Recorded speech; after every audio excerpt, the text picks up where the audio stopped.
Good day everyone, I am Jomel Manadero, a BTBTED FSM student, and now I am presenting the identified 21st century basic competencies integrated into the competency-based curriculum for the Carpentry and C2 superseded. So these competencies are essential to ensure that learners are not only technically skilled but also prepared for real workplace demands. So these are the 21st century competencies integrated into Carpentry and C2.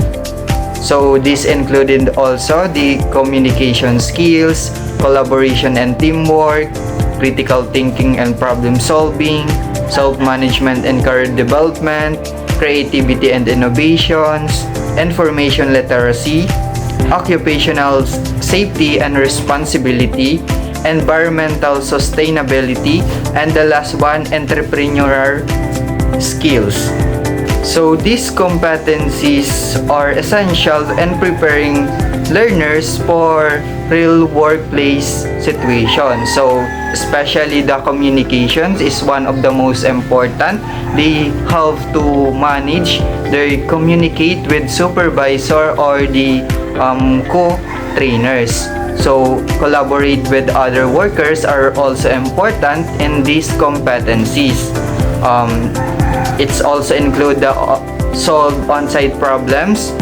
They need also to manage their time, apply creativity and construction tasks, and interpret technical information such as blueprint.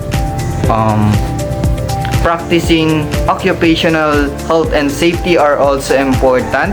The trainees must use the personal protective equipment just like with the gloves, hats, and shoes for their safety. Safety and sustainable methods ensure responsible work, while entrepreneurial skills open opportunities for self-employment. So the NC2 level graduates there must be self-employed and create their own businesses related to the Carpentry and C2 level. So integrating these competencies into the curriculum helps to develop skills adaptable, job ready